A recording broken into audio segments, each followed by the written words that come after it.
Faisal is a former Afghan government spokesperson. He joins us now from Rome. Good to have you on the program with us. The security of this airport has been a problem for a long time. And once US and NATO troops withdraw from Afghanistan, what do you think will be the main challenges in ensuring security at the airport? I think it's better to discuss the Afghan security in a broader map than just the airport. I think it's important to mention why, after 20 years of NATO's involvement, US involvement in Afghanistan, today we just discuss the security of one airport, that too in the capital. So I think it's important to look at those dimensions and make sure that there are steps that are being taken to make sure that not only one airport will be safe, but the entire country could be safe, and that there will be no fear of return of international terrorism and the attacks on countries in the region and in the West. So after 20 years of U.S. involvement, why is Afghanistan still facing such insecurity? Why can't the Afghan government provide security? I think it's not just about the Afghan government or the Afghan people, it's about the world. The international community launched a campaign in Afghanistan. NATO in the US, they launched a campaign against what they call the global terrorism, war on global terrorism.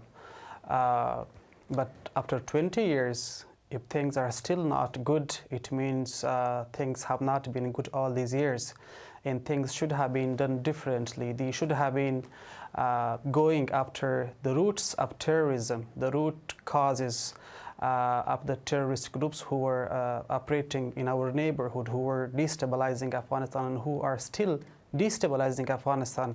And after 20 years, we are just discussing one airport, that too by other countries. So I think this is the main problem. And what is also the main problem is that Afghans have not been involved.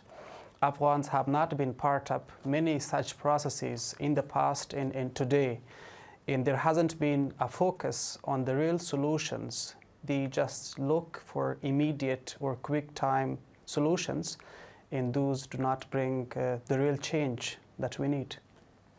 Ashraf Ghani, meanwhile, is in D.C. Right now. We'll be meeting with U.S. President Joe Biden shortly. What do you expect to come out of these talks? What is important for us is peace. The U.S. should be focused to peace in Afghanistan and in this region. Just a withdrawal of forces is not going to solve the problem.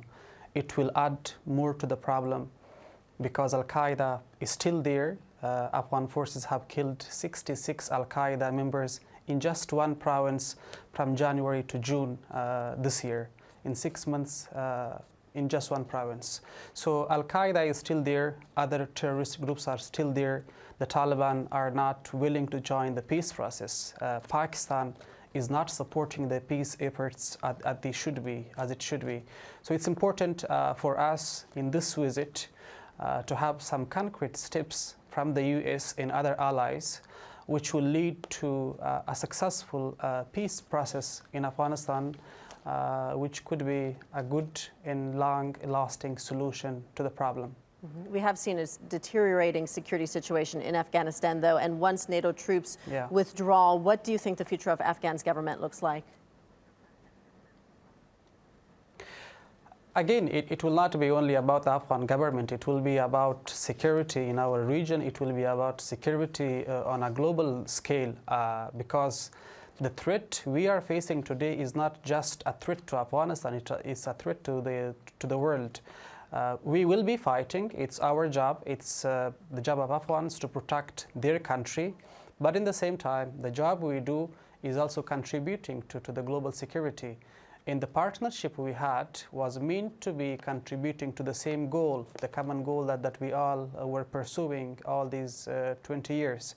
So in the future, it's important to focus on peace, to press the points, the places where we could get results, primarily to press Pakistani generals to stop supporting terrorism and to bring Taliban into peace process with some sincerity, with some honesty, so we could move forward. Without that, there isn't going to be any tangible results.